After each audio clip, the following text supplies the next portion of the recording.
Hello, gentlemen. Sir. Hello. Michael and JJ are both here. I'm Andy. It's We Were Gamers, a podcast, ostensibly about how we don't have time to game. But when we do, we talk about what we choose. What we choose. Yeah. That's it. That's the podcast. Hi. Another episode in the can. All right, and done. I heard the hand motion for done. That was good. I hit them harder than I normally would have. The microphone picked them up. We're adding in sound effects. How many episodes in? Yeah, never. But never episodes. Well, it's been another heck of a week.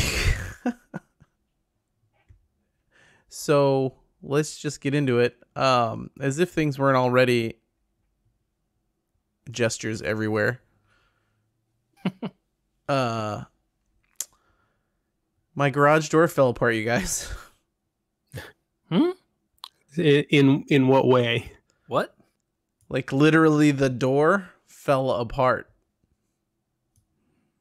All right, so then now you're going to have to explain what kind of door you have, because Okay. that can mean a lot of things depending on the kind of door, right?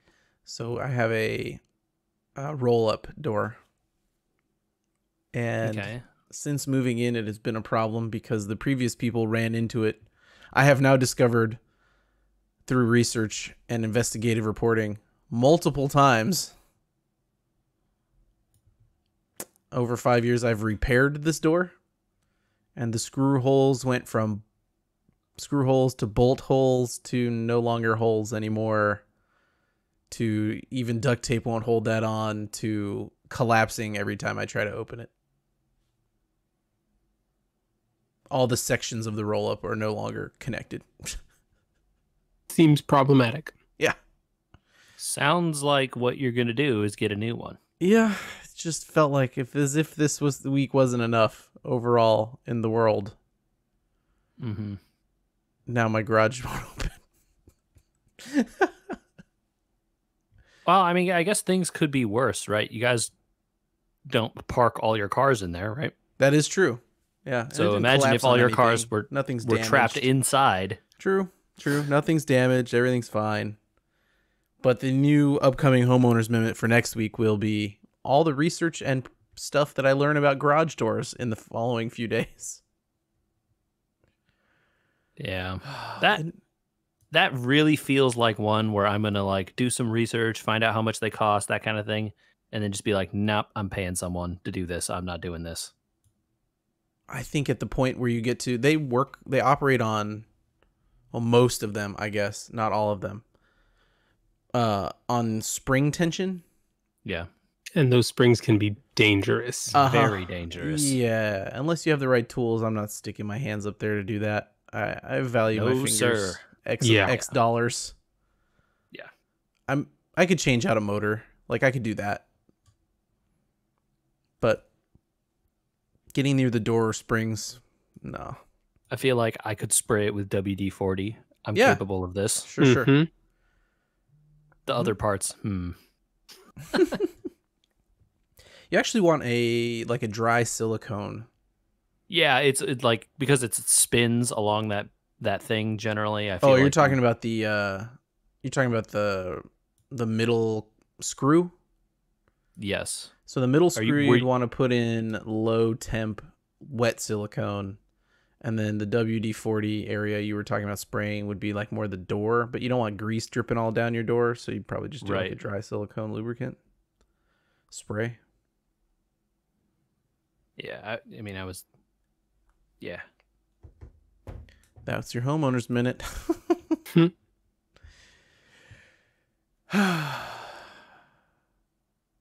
Okay, let's talk about games because it's time to decompress. It's Monday. It's our day of enjoyment of talking to each other about the crazy world of gaming. 7.6, 7.1, 7.6 billion dollars. 7.5? It's a lot of cash either way. Is that what you would value another iteration of Skyrim at? No, because that's not what they paid for. Lead us in with the news here, buddy.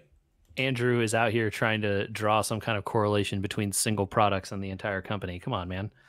Microsoft announced the purchase of ZeniMax Media for $7 billion. And not just like they bought, one studio that ZeniMax owns. They bought all of the studios. Yeah, everything under the umbrella. Did you like the game Doom made by id Software? Microsoft owns that. How about Skyrim made by Bethesda Softworks? They own that too. They own all of those studios. Did you want an Elder Scrolls game? They own it. Did you want Doom? They own it. Did you want whatever other stuff they're making, Dishonored and Prey and whatever other stuff that company makes, they own all of that now. Did they do Infamous? No, that was a Sony company. Yeah, I was just wondering if one of those studios was on. No big deal. It's a lot of games, and some of them are kind of funny that they're making our PlayStation games. I was going to say, doesn't this start to potentially present some conflicts of interest? I believe the Arcane Studios are making a game called Deathloop, which is currently a PlayStation 5 exclusive.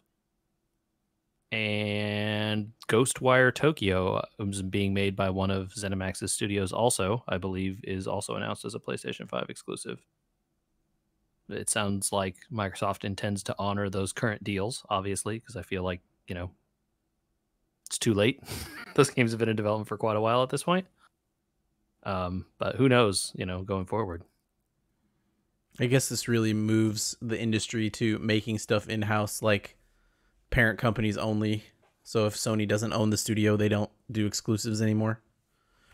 I think that has been the direction anyway for quite a while, right? Yeah. Other than I think Final Fantasy VII Remake is the last one I can think of that was like a big budget, really big budget game that ended up exclusive. Yeah. And I'm sure Sony was involved in the creation of that game at some financial level. But yeah, who knows, man? That's a big buy.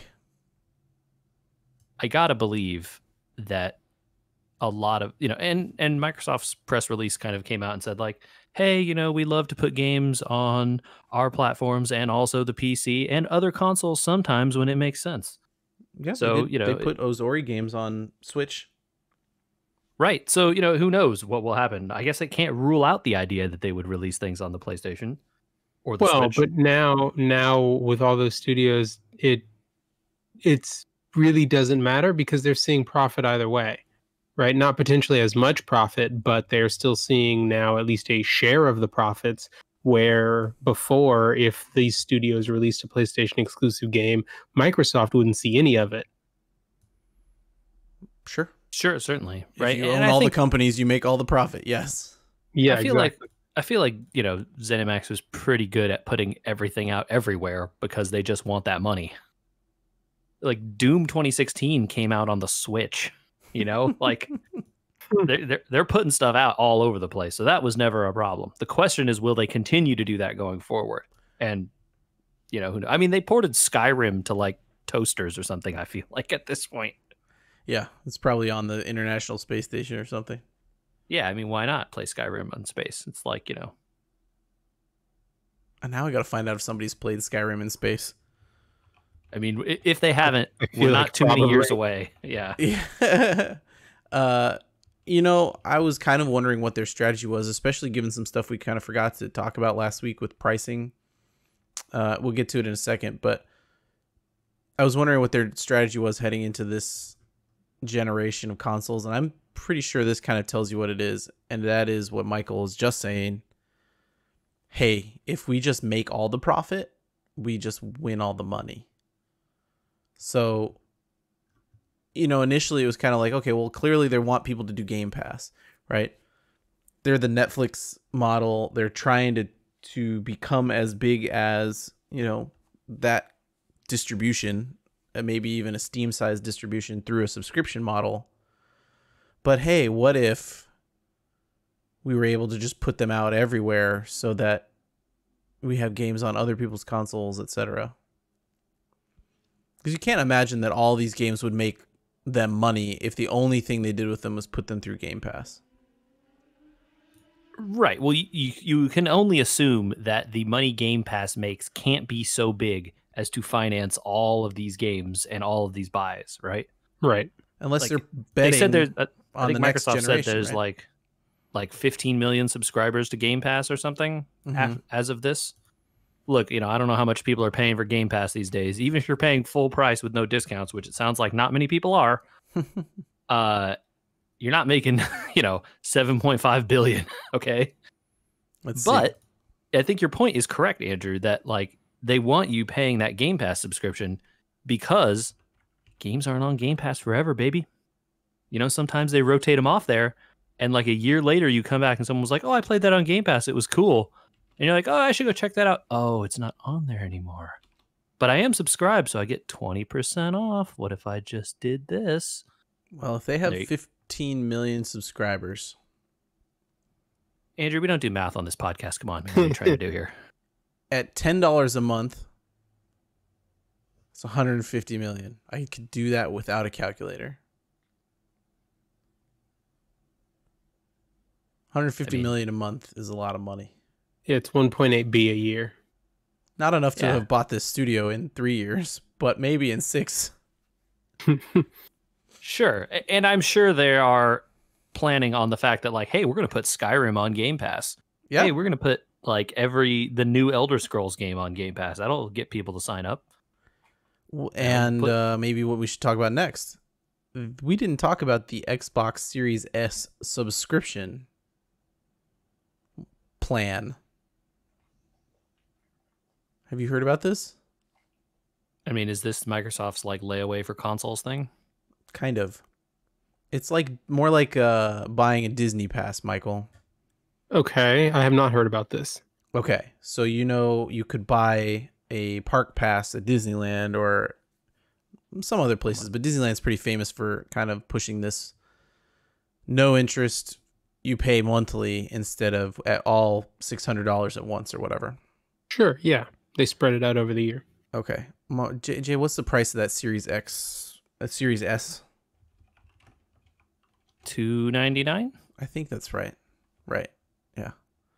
So $299 or, Michael, $25 a month for 2 years. You're good at math. You can tell me what that would be.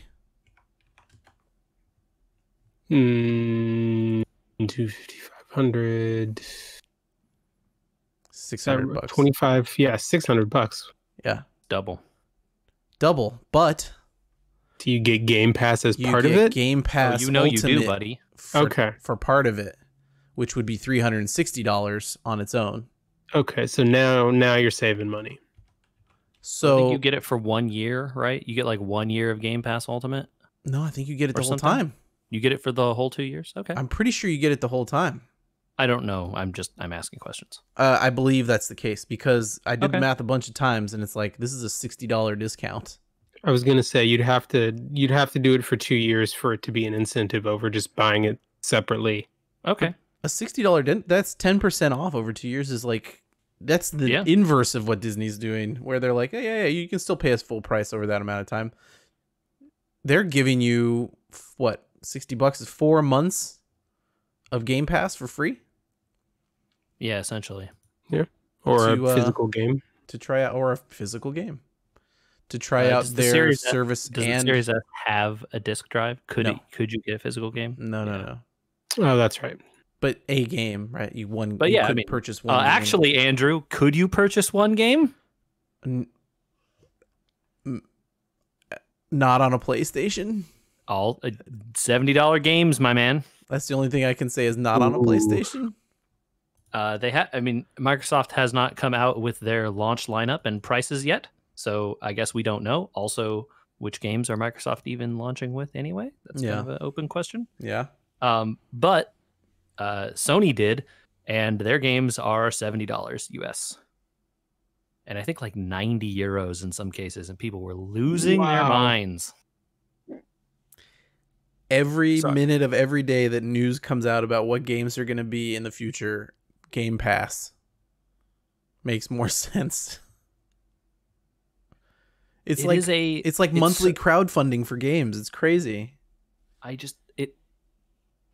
am so worried that Microsoft is just going to get everyone in the door and then turn around and pull the Mickey Mouse on you, man, and just be like, oh, this is going in the vault, Andrew, and you can't buy it now because we put it away. And guess what, buddy? We own every property, and where else are you going to go?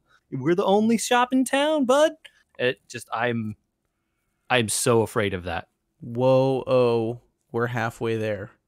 Because yesterday or the day before, they announced that the PC price for Game Pass was doubling. Ooh. It was not a secret that it was going to happen. I've been paying $5 a month for the incredible amount of games that I've been able to try on there. Not many of which I've stuck with for a long time, but like, there's a lot of them on here that I'd be very glad to play here and then be like, I'm glad I didn't buy that, even for $2 or $3 on a Steam sale, you know? Yeah. I think that's the thing is like, it is the greatest like sampling service possible, right? I want to play 30 minutes of this to see if it's any good, and then you could do that 5 times a month. If I hate it, you get buyer's remorse, even if you do the Steam refund thing. Then you always have to worry about, can I download it in enough hours or whatever. Yeah, exactly. Well, they're doubling it to $10 a month, which is still not egregious considering the amount of times and stuff I've played State of Decay alone. That game is like $60 alone. So, when there's going to be Halo Infinite on this thing, and there's at least a Gears game I still need to play, and a lot of indies and stuff, it's still not that. I still think the price is worth it overall. Yeah. Yeah. I mean, you pay that much for Netflix, right? Yeah. They are also adding to the sub EA Play access. So this is, y'all remember Origin? Uh-huh. Anyone remember that? Sadly. I still have it installed because... Andrew, uninstall it. No, I thought someday you'd want to go shooty again. Well, but EA's games are on every platform now. You can get them on Steam at this point. That's true. You could play and Apex apparently Game Pass on other stuff. Yeah. And apparently now your Game Pass subscription will get you the like lowest level access of their tiered access. They have Play system. Play and Play Pro. I am having a hard time understanding what Play actually. So here's my understanding of how this works, right? Okay. Go. Not an expert, but here's what I understand that it gets you. Sure. It gets you like their older titles generally. You're not getting the first release of games with this. Okay. And I don't know what qualifies as quote unquote older. Uh-huh. But like maybe it's last year's Madden.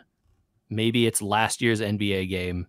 Sure. Maybe it's the Dragon Age game from 3 years ago or 5 years ago or whenever that was. Mm-hmm.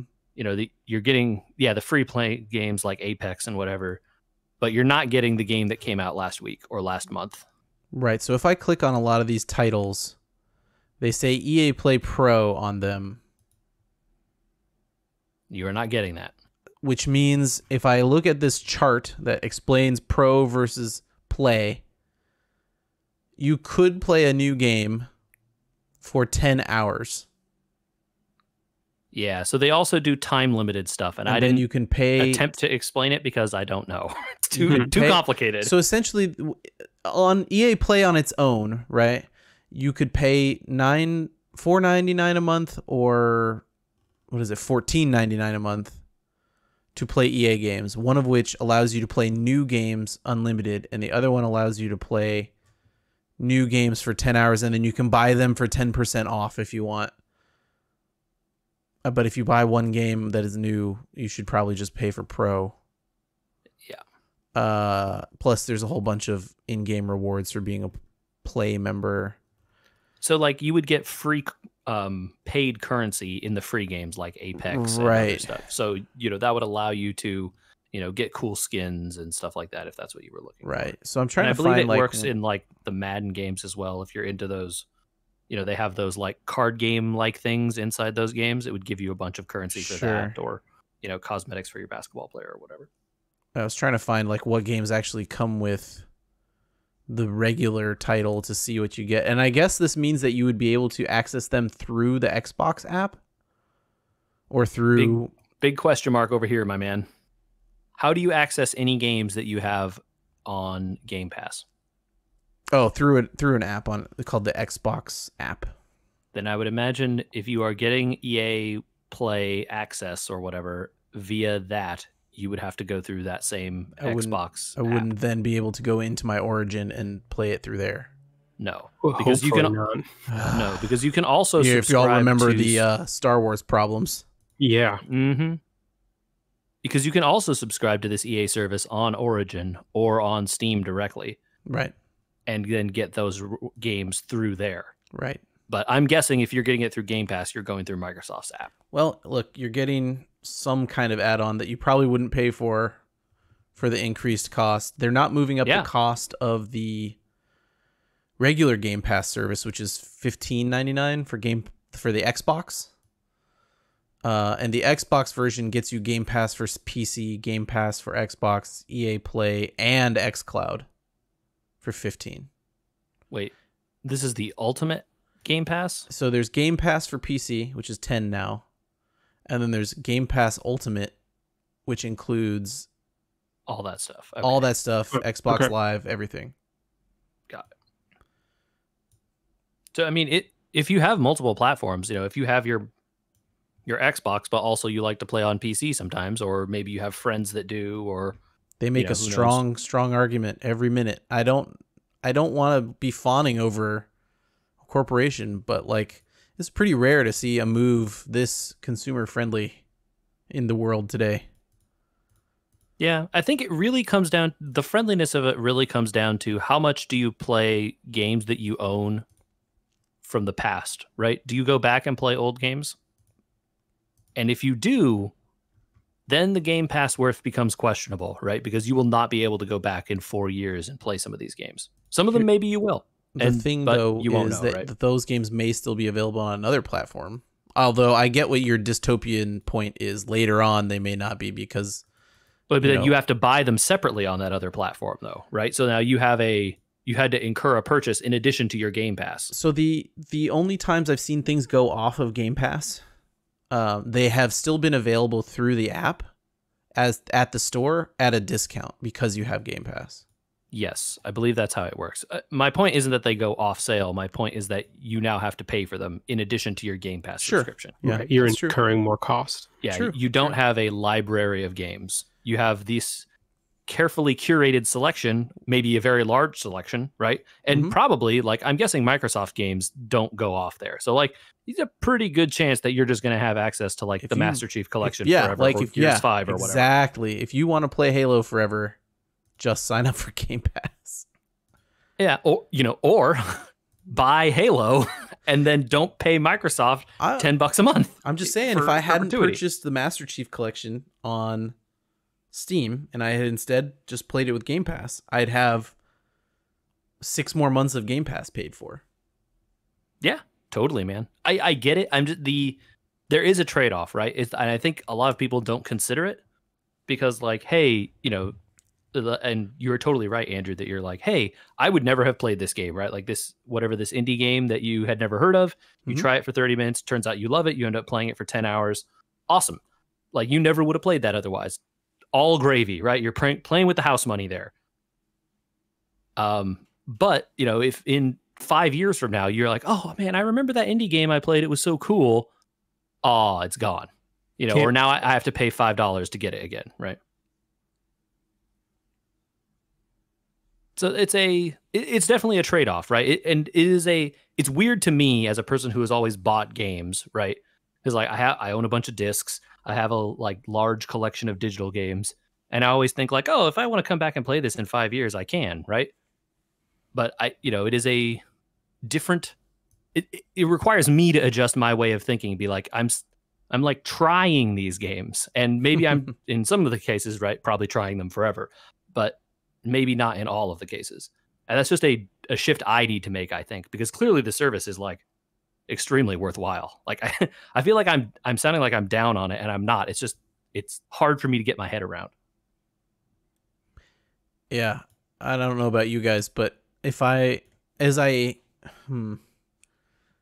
as I move toward less and less time available, the idea of like, well, let's search through my old Steam games and see what's in here, something maybe I've played before, is less and less appealing. Some games hold that value to me, like I'm gonna go plug in my N64 and play Rogue Squadron because I need that hit, you know? That is not the same value, I think, in the long run as like, well, I bought that one indie game on that sale that I never played. Maybe I should boot that up, you know? And I think that's, I don't know about you guys, but I think a lot of us that did the Steam sales, the craze of Steam sales from like 2010 to 2015 when it was just bonkers deals all the time. I still have games from that era that I haven't played, and I probably will never play. And the appeal of those has gone down quite a bit. I don't know. Can either of you, maybe Michael, can you speak to kind of like what's your philosophy going forward? I mean, the backlog is real for all of us. Yeah, it is. So I don't think that I got turned on to Steam sales as early as you guys did. So my backlog is probably considerably smaller. You were wizened earlier. I had fair warning. But I think that at this point, my backlog of what's in my Steam library is pretty well curated. So the things that I do still have hanging around are things that I know that I want to play at some point, you know, regardless of how much time will have passed. And so from that standpoint, there's maybe less appeal to something like Game Pass, only because I know that I have this stable of games that I can pull from when I've run out of something else to play. And because they're older and I own them, I don't have to have considerations of, oh, is this going to disappear? Do I have to play it now while I still have access to it? Fair. Yeah. I will say I never got big on like buying those huge bundles of games on Steam. I made that I definitely bought tons of games on sale and stuff. I've certainly played the majority of things in my library. I will not claim to have played all of them because there definitely are games I have not played. Or like I bought a like series of games and like I got to game 2 in the series and they changed a bunch of stuff about it and I kind of hate it now, and then I didn't play like 3 and 4 or something like that. Well, I did the silly thing of like, I'm buying the entire Total War franchise. I played the most recent one and liked it. Let's go back one game. No. I've studiously avoided that. So you know, I also don't have a huge backlog, but like, you know, earlier this year, I reinstalled Batman Arkham City and played through that game. Is there any guarantee that I be able to do that in a Game Pass like system? You know, unlikely unless it's Microsoft Studio. But again, that seemed to making a huge play for studios. Yeah, again, like, who knows, right? Like, oh, well, what if Skyrim goes away? Well, actually, now Microsoft owns them, so Microsoft property. My other concern with Game Pass, and this is, I think, something that they have actually worked on, so like forward progress, which is good. Their modding situation has been kind of... Yes. They got called out on it. They are actively working on it, and I would guess the purchase of I'm going to say maybe the most modded game of all time in Skyrim. Right. Well, if you remember, and I don't know, you know, again, none of us were huge Skyrim fans, me least of all. But there was a kerfuffle a while back when they tried to kind of clamp down on the modding ability of Skyrim. Do you guys remember this? Yeah. When they released the HD version, right? Yes. Or they updated it for ostensibly the special edition or whatever version it is now, which is like the default one now, I think. Right. They gave it to everyone who owned the original version for free, but all of a sudden your mods didn't carry over. You had to go through their modding process and all this stuff. And I believe they rolled a lot of that back after massive outcry. But they were to the point where they're like, we have systems set up to allow you to pay for mods, and the creators get some amount of money, and we take a cut, and it's all managed by us. And don't worry, we're vetting everything and all this stuff. You know, if Microsoft allows some kind of modding capability, are they going to allow you to just kind of do whatever the heck you want, sort of like how a lot of PC modding is currently? Or are they going to be a little more like tamped down and like, hey, great, if you pay the modders, like that's cool, but also like people that made this stuff for free should be able to give it away for free if they want, right? I don't disagree with that. So but it sounds like they're making progress on that front from what I've heard. Stuff is better in that arena, so that's good. Every fiber of my being feels so strange being optimistic about this kind of stuff. I feel you on that for sure. You know, it's just so strange to be like, well, I mean, it sounds like they're doing a good job. This corporation isn't my friend, but are they trying to be? Yeah, Andy, how many years have you plugged owning with Nintendo, especially with owning a copy of your? Yeah, we're arguing the exact opposite of what we tell you to do with Nintendo consoles. Absolutely. Right? It's because of the world we're headed towards. On the PC anyway, for sure, right? Like you can't buy physical PC products anyway. The Xbox and PlayStations are making $100 discount pushes on their systems to try and get you to buy digital games. Game stores with used copies of games are functionally out of business. The market for used games, other than Nintendo used games, is abysmal. It's almost non-existent.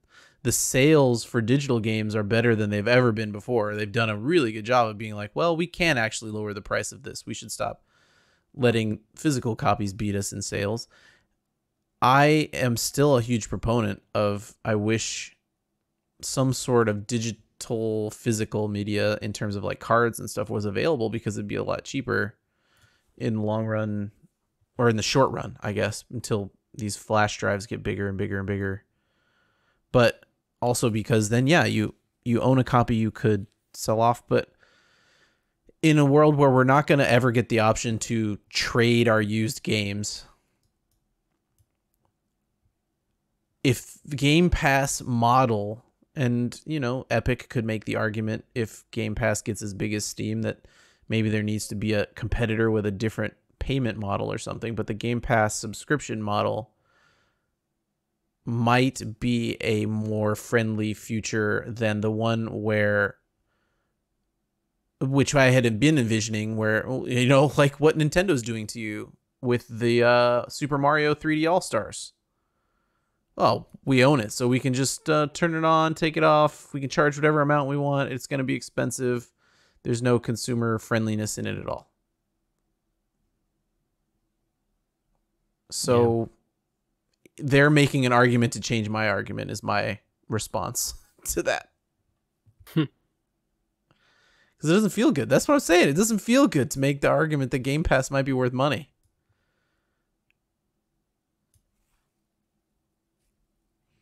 Speaking of Mario. What? Speaking of Mario. What about it? I'm staring at the 3D All-Stars box here on my desk. Oh, you went for it, huh? I'm going to try it out, but I have nothing to report yet. You felt like Super Mario Sunshine was worth $20, huh? I saw the glitches in Super Mario Sunshine and thought, I would love to give that a try. Have you played Super Mario Sunshine? Not recently. The game's pretty bad. Okay, well, what should I be looking out for when I inevitably start with Super Mario 64? I can't tell you because I haven't played that game on a Nintendo Switch ever. I have played Super Mario 64 on the PC. Y'all know that was a thing? Yeah. There's are you playing the emulated high texture version? Emulated. Ha! I have a natively built copy for the Windows platform. I'm playing the ported version. How? Y'all remember? Stuff has been in the works for quite a while, but at some point in the past, the there was a leak of Nintendo things. Earlier this year, yeah. Yes. One of those things was the source code to Super Mario 64. It turns out that knowing the source code makes it a lot easier to decompile things. So they can now decompile a ROM you provide into source code and verify that it's actually correct. Then take that source code and recompile it for a new platform, like not the Nintendo 64. There are tools to help you with this. You can find them on the internet. I found one, and it's pretty straightforward. You got to install some stuff, and it's like this. I did this as a project because this is like stuff that I do at work, and I found it interesting to like see how their build system works and their compiling system and all this stuff, because that's like stuff I am fiddling with actively on my job. And I was like, oh, like how does this work on? I'm doing this on Windows. There's so many other things to consider. How does this work on like all these other various things, right? So I was curious about that end of it. And at the end of the day, it produces a working EXE for Super Mario 64 built for whatever platform you're on.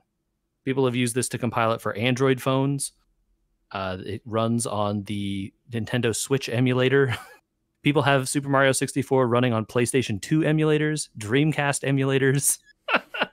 So it's crazy. I have to ask then, JJ, and this is something that interests me, especially knowing now that how many devices it's been ported across. How are the controls? So did you play the original? Yes. So I've played the original Super Mario 64 on a Nintendo 64. I never beat it because I didn't own the Nintendo 64, right? I went to other people's houses and played it. Yeah. And I rented one a couple times, I think, in the past. When I was a young one. But yeah, I mean, I played it. The camera, look, it was like one of the first things of like a 3D camera, right? That was kind of the game. Yeah. And the camera's bad. The default camera, if you use a modern controller to play this, which I am because I don't have like an N64 controller I can plug into my PC.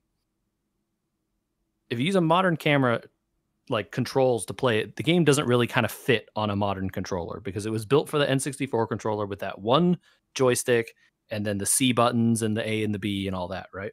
Right. Z buttons and all this stuff. But you can map all that, right? But it doesn't really work the way you want it to because the camera controls are wrong. The game is not built with those kinds of camera controls. But here, modders to the rescue, right? They have a whole bunch of mods. They have a mod for 60 FPS, which the game obviously does not run at natively. It doesn't, right? Like it was not built for that. It was built to run at 30. And so, on the N64, it tries to run at 30, right? Right, exactly. Maybe if you had the expansion pack. Yeah, or like you're not looking at the water or something. And so you can run, and obviously, it runs pretty fine on the PC, and you could eliminate the draw distance, so it just draws all the way out to the edge of the level. You can, there are like 3 or 4. Okay, so I should talk about the tool first before I explain how the modding process works. But the tool essentially has like a whole bunch of links to various GitHub repos for people who have done modifications to the code to like, oh, this one does, like this one has enhanced graphical features. This one, they're redrawing some of the assets because you're not allowed, you have to provide the ROM for all the like textures and all that stuff because that stuff is copyrighted by Nintendo, right? So they have to get that out of the ROM for you. But like you can replace those, like I want to replace the model of Mario with like this really high def model from like Super Mario Odyssey or something, right? And like you can do that. It looks really darn weird. Let me tell you, like Mario has like 10,000 polygons and everything else has 5. But they let you if you want.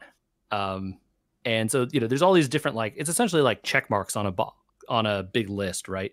And you can turn them on, and like this one says it's not compatible with other ones, and you have to like kind of. It gets fiddly at some points where like some of them don't play nice with each other. If you put the one that lets you stay in the level after you get the star, sometimes that doesn't work well with the one that lets you pick the stars instead of just choosing the next one in the list. And then like there's a whole bunch of different stuff that's like really, like menu stuff and like, but there are ones that like experimental camera controls and like lets you use the stick like kind of more like what you would think. But they really haven't. You can tell they haven't dialed it in at all because the default values for it are like terrible. And the stick like jumps wildly all over the place, and it's like worse than the original camera. And until you go in and like configure, it's like, all right, camera acceleration like way down, like, you know, sensitivity way down. I just wanted to move like, you know, kind of predictably. And it's better, right? It's better. I'm not going to argue that it's good. Then there's a patch that like tighter controls. What does that mean? I have no clue. I installed it. I don't know. And then there's all sorts of various like, oh, this one like does a whole bunch of stuff to the engine to make it like way nicer and stuff. You can install that one, but it's not compatible with this whole thing. And this one does like some enhanced graphical features, but it's really more interested in like making it look like it would look on an N64. And this one is more interested in like cleaning up all the like weird lines in between the polygons and stuff to make it look more like a modern game and all that kind of stuff. So this whole process then culminates with you hitting like a button that says build, and it opens a command window on your Windows PC and like downloads a bunch of package files from GitHub and then compiles it. And there's like, you know, a little slider at the bottom of the build before you hit build to like say how much CPU power you want to use for the compiling. It goes from like slow, fast, very fast, make my CPU hurt. I can say that if you put it on that last one, it like monopolizes your computer and like will, you know, your cores will jump way up. It'll be trying to use all of them if it can. So that was interesting. And then at the end, right, like it takes a decent amount of time, you know, even with a relatively good PC. You get to the end and then you get either a like, okay, this is done, or a we encountered an error, scroll back and kind of figure out what it was. Here's our Discord link. Like, good luck, man. So it's still kind of fiddly. But you know, once I finally got the EXE built, I started up. It's the startup screen to Super Mario 64. You know, he's there. Hello. And you know, you pick your file and away you go at the castle and the whole thing. Yeah, the only trouble with that is that you get it 3-4 minutes in the game, you're like, I hate this mod. You gotta go recompile your whole game. Gotta go recompile the whole game. Yep. Ooh. You know, the modern build systems are smart in that, like, if you don't change something, in theory, it won't rebuild it. But also because of like the mods are like kind of, like I said, they're not very compatible with each other because sometimes they're modifying the same thing or whatever. Like you can definitely break stuff by trying to change it without rebuilding the whole thing completely from scratch. So yeah, that's definitely a problem. And like I found that problem, right? Like I installed one of the mods. I didn't like the way they had changed, like the font that they were using for the text and stuff looked like really wrong to me. And so I like rebuilt it, and then I had a lot of trouble getting the rebuild to work correctly, like actually produce a build for like a good another hour I was wasting doing that. So yeah, it is very fiddly. But man, it's pretty cool being able to play Super Mario 64 with like okay-ish camera controls and like really, really high res. It's fun, man. It's cool. Wonderful. Nice. I'm excited. I'm excited to not have as good a version as you. I wish that this version was available to people on the Switch. Like, why didn't Nintendo do some of this stuff themselves? That's the thing that boggles my mind. This came out within like a year. It's all right. I bought a physical copy, so mine will be worth a bunch in March when they get rid of the game. I cannot roll my eyes harder than I am right now. Oh, I am curious to hear how Galaxy holds up, though. I haven't played Galaxy all the way through ever. We'll see. I got too much. That game. I did play it all the way through, and that was a good game. That is I what got too much on my plate to worry too much about it. I'll get to it eventually. Speaking of Nintendo's, how's everybody? Oh wait, am I the only one playing it on the Switch? That's just you. Yeah, Dang, just you. Yeah. That's just you. I upped my difficulty, by the way, in Ring Fit since we're talking about Nintendo for a second. Okay. The backs of my legs hurt in a general way. Not like this muscle hurts, but like, I don't know, Michael, if you've kept up with your Ring Fit. No, how I should have. Me neither, but I just decided it was time to make it harder, and Oof. It's a good thing though, because that means I'll probably relax while playing FF12 tonight on my Switch, but not on your Switch. How far are you in FF12, Andrew? Far enough now that I don't know if I trust Bosch anymore. What's the last thing that happened that you can remember? I don't know. It's been like a week. Fair. We're doing There's a also mission. a lot of like politics stuff going on in that game. So yeah, he like runs off or something. He like ran off. Said he's gonna solve some problems. I said, okay. So you're not at the point yet of having all 6 characters? I think I have 5. Okay. Okay. Okay, that gives a general idea of where you are. Yeah, but like I trusted his story for a minute because I was like, oh yeah, that would be a thing. You know, like a while ago when you come out of it was a while ago at this point because I've done a bunch of the hunts and stuff in between. And I did a lot of the trying of that trial mode that you guys told me to do. Mm-hmm.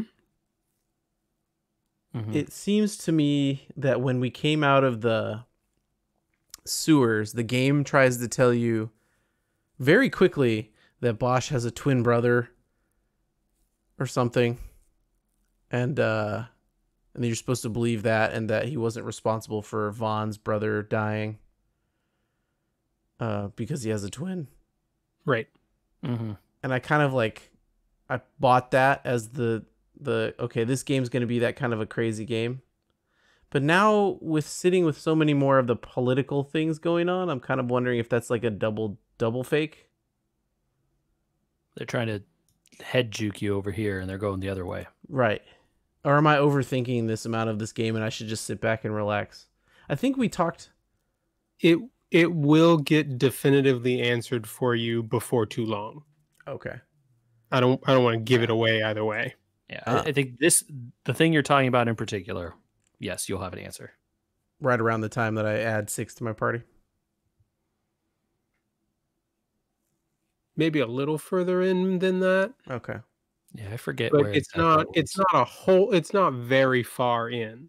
Yeah. There's a lot more after it is what we're saying. Yeah. I'm saying also the judges not cool and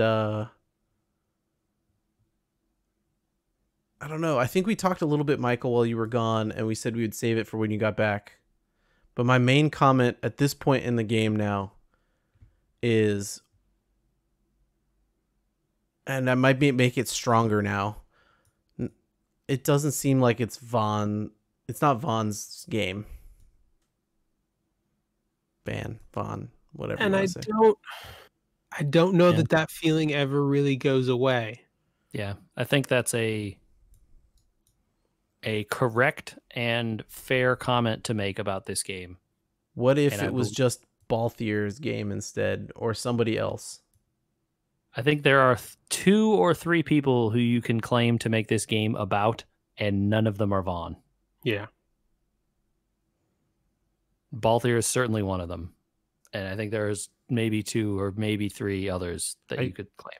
I think I have the stronger attachment to Balthier so far because he's dominated the early part of this game. Yeah, he is having airship is useful, let's say. Okay. So not as strong a comment as I thought maybe. No. I think a lot of people, I think just about anyone who has played through the game has come away with either not feeling like it's Vaughn's game or not wanting him to be the put forth protagonist.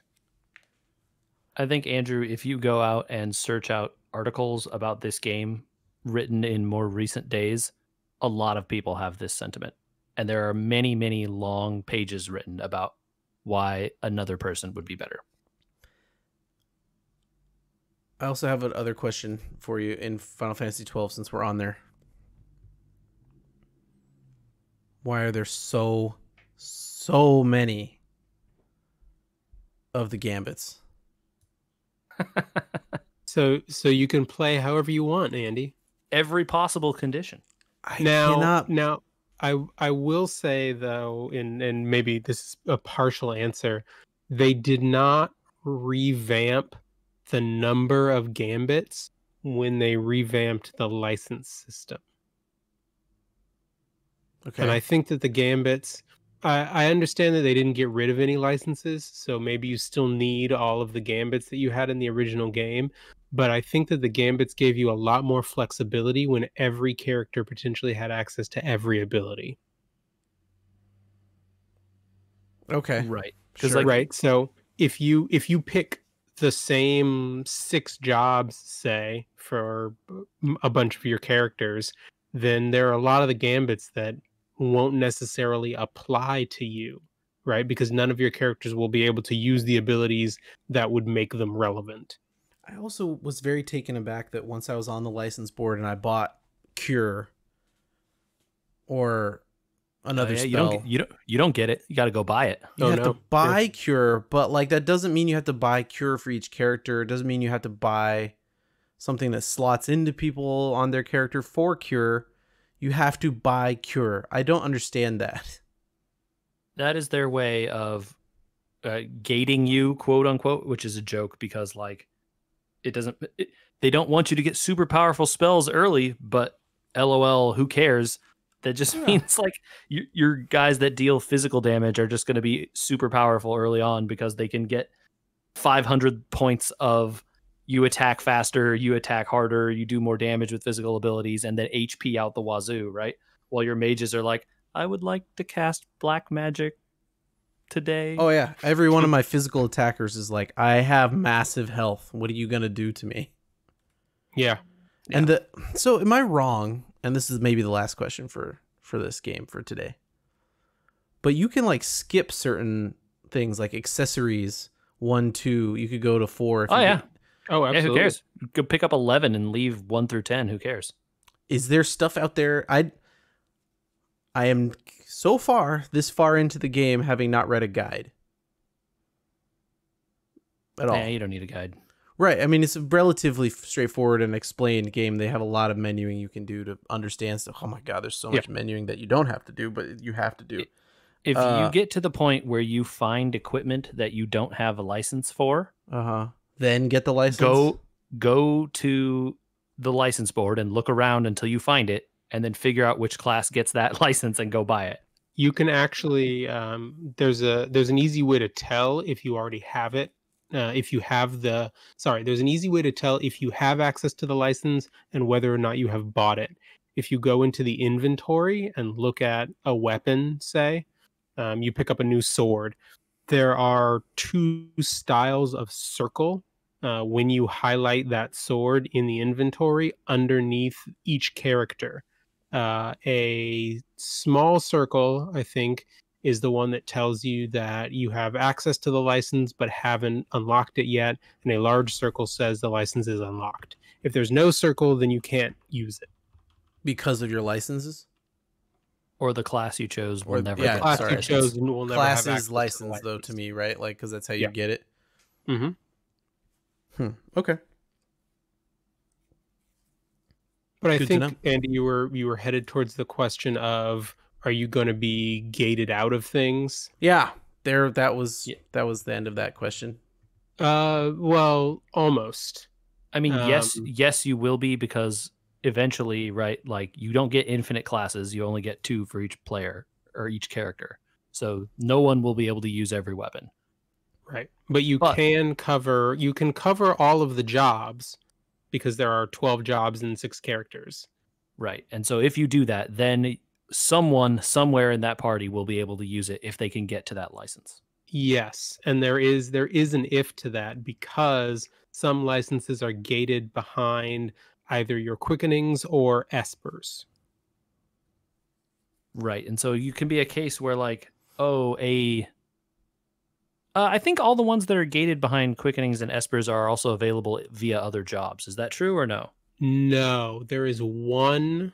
I think there's one example, which is the ninja, and I don't remember what the actual name of the job is. Shikari, maybe. that has four different class specific unlockables behind each of the quickenings, and you can only unlock 3. Huh. Today I learned. Yeah. Anyway, the general answer is most of the super rare weird equipment you are never going to find without doing some serious searching. Yes. So don't bother. Buy the licenses for the stuff you see in the stores or the stuff you find via monsters or whatever, and then be good. I don't. Or what will end up happening is you will just have license points to throw around, because what do you do with these all? There's no point in hoarding 10,000 license points. Just spend them. Who cares? Right. Sure. Yeah. It's like I think I have one character. I bought literally every weapon and accessory that character can ever possibly equip, even though I have seen nearly none of them. That's amazing. So, whatever. Sure, they have like 5,000 hit points and can never die, but one day I'll get a good sword, and not today. I have not had much luck on the weapon boxes or anything else. I think some of the people are still using the weapons they got at the beginning. I'm starting to think maybe I should just go buy some. Go to the stores. Yeah. I found getting things from monsters and stuff extremely inconsistent and not worth it. Like, just go to the stores, and every time you go to a new town. Yeah. Given that I'm not reading a guide, I kind of figured that's going to be how I'm going to get through the game, is finding good weapons in stores. Yeah, it's totally serviceable that way. Don't worry about it. And yeah, maybe it means you can't buy all of the 700 gambits that unlocked at this town. That's fine. You'll get through it. I believe in you. All right. Well, as we wrap out today, I know some of you are watching football as it has restarted. It seems to be going well-ish for some people. Not so much for our boy Christian McCaffrey. Or lots of other people's boys this weekend. It was an injury fest. Injury people. Lots of injuries. I don't know if you guys wanted to talk that or spend some time on Blaseball as we wrap out today. I don't have a lot to say about the injuries here. They're happening. It's a bummer. Yeah, this is what happens when you don't have a preseason. I think that's kind of the conclusion that everyone has drawn. I don't think that that's the reason, because the play in week 1 was fine, right? Is then everyone's tendons snap in week 2? That doesn't make sense. Lack of training and tune-up is what people are maybe blaming. Yeah. Is the thought that all of these tendons would have snapped in the preseason then? And then no, but you get the chance to ease into the strain of football, right? Rather than having 2 games back to back. So now your first time on the field is playing a full game against another team, and you maybe aren't on full rest by the time game 2 rolls around, right? And your body's not used to the levels yet. Yeah. I don't know. It's every year a billion people get injured in the NFL, right? Like, yep.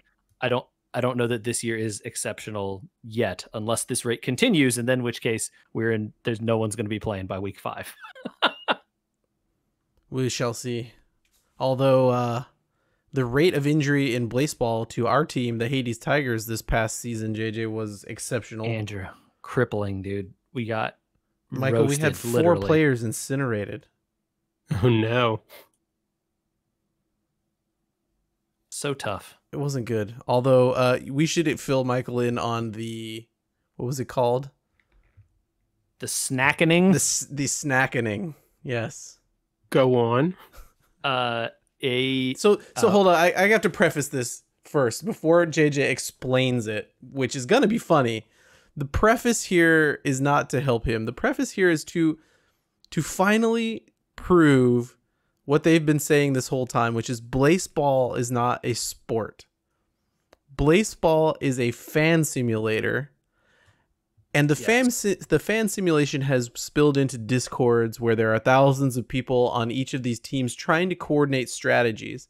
A lot of times, Jay-Z and I text each other on Thursday or Friday, and we say, hey, what's the team strategy? What are we voting for? Because in this game, you, as a fan, accumulate votes for how you want to see the league change the rules between seasons or affect your team with bonuses, right? change people, change stats, all that kind of stuff, try and get trades, much more spectacular things. But the Discord communities that have grown out of this and the things they are trying to accomplish is really probably what dragged me and assured me that I was making the right decision when I was dragged back into this after a disappointing season 5 where I lost all my money. Season 6 and the beginning of season 7 here have been quite fun because of the snackening. So there's a team in Blaseball named the Unlimited Tacos. They're called the Unlimited Tacos because they used to be the Los Angeles Tacos, but then there was an event in the game known as the Great Unslam, which we're not going to talk about. We don't have time.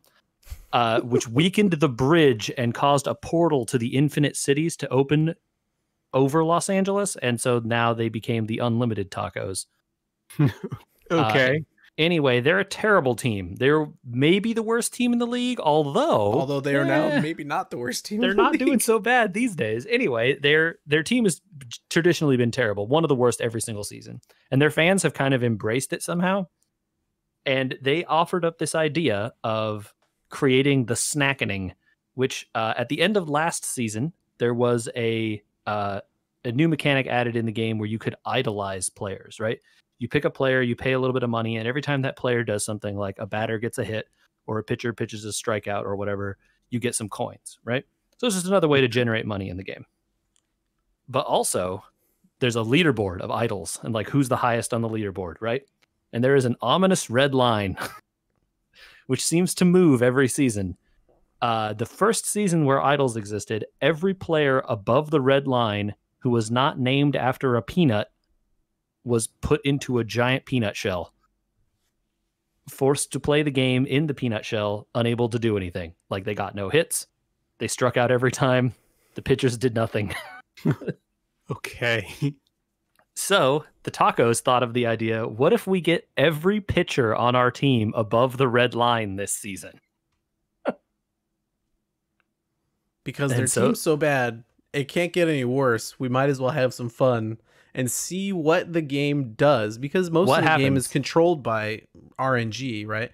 It's not like there's a bunch of people behind it coding every single thing that's happening every game. Yeah. You know, there are stats and statistics and like, oh, this person's a 5-star batter and a 3-star pitcher. And like, what does all that mean? You know, like baseball happens in the code somewhere. Right. What happens if we try and force the code into a weird edge case? Right. Where our team has no pitchers. And like the people in the shells are still on the team. And they said they're forced to play. So if you put a shelled pitcher out there, what happens? They can't throw any pitches. What do they do? Yeah. And so they were, you know, like it's one thing if there's only one shelled pitcher, right? They just like get replaced by the next pitcher that works. But like what happens if every pitcher is a pitcher that doesn't work? Right. So they did this, and people like they coordinated with other teams and stuff, right? They had to get help from the rest of the league to do this because we all had to idolize their players and get them pretty high up on the leaderboard to get above the line. And they did it. And now at the start of season 7, it turns out their team has now listed as all the shelled players are still there, and listed as a new pitcher is Pitching Machine, who is now the most idolized player in the league. Of course. The Pitching Machine has a better rating than all of their pitchers did. And he pitches every game, so you get money every time he pitches a strikeout. Oh, wow. You know, so like the Pitching Machine is normally when you pick a player, right, like a batter or a pitcher, right, the pitcher doesn't play every game, right? They play every 5th game or whatever the rotation is, right? Yeah. Same with the batters, right? They're not there every at bat. They're every, you know, whatever time through the rotation. Well, they only have one pitcher. It's the machine. I also hilariously, some of the fans are starting to call the Pitching Machine is being used as a scab, and all the Tacos pitchers are on strike. So people are portraying the Pitching Machine like he's breaking the strike, as though the Pitching Machine is a person and not a piece of equipment. It's very funny. And all kinds of weird stuff like this is happening all the time. I think the Pitching Machine, Andrew, stole some pitching ability from an opposing team in the Blood Rain this season. Oh my god. Yeah. It's a wild game. People should play Blaseball. It's very fun. It gets more fun the more people that are involved, I think. Agreed. Yeah.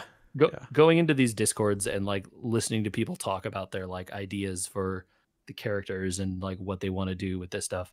I'm not so into like the lore side. There's a lot of people really into the lore. There's a huge section of these that is just people writing fan fiction about Jessica Telephone and other people. Yeah, people are way into it, drawing pictures and coming up with backstories and all this stuff. But I just think it's hilarious, all the stuff they're doing. Did you know, Andrew, a giant squid appeared at some point on the homepage? I saw the giant spinning peanut at That's one the point. peanut god. We know about him. Oh, okay. There was a squid at one point also. We don't know. No. We didn't know about him until recently. We don't know what he does. It's bad. I don't know. Okay. Generally, everything that happens is bad. There's never It's like- anything good happening in baseball. Did either of you ever listen to Welcome to Night Vale? I never got into that one. Okay. This is like baseball and Welcome to Night Vale. Yeah, it is like the weird sci-fi creepy universe version Cthulhu where universe is creeping into Cthulhu your universe. baseball. Anyway, Definitely. There's Well, definitely like an old gods are angry vibe.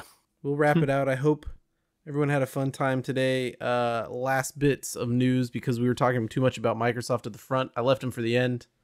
By the time you hear this, ODST will have dropped in the MCC. I could make it all acronyms there. Halo ODST is out. Yep. Woo. And also by the time this goes up, pre-orders for new Xboxes will be out. So if you haven't heard that yet and you're interested in those, And they're gone. and they're gone. Yeah. If they go like the other ones, it's possible, right? Well, if you did get one, not thanks to our warning, which was too late, or you've been playing ODST, or you wanted to join in and find out more about the Hades Tigers, where would you go? You can do that. Send those emails to podcast@wewergamers.com. You can also find us on the various social media. Search for We Were Gamers on Facebook and Twitter and YouTube and all those places. Subscribe to our YouTube channel. Please do that. It does help us. We are also on every podcasting thing that we could find, and we'll try to be on more as we find them.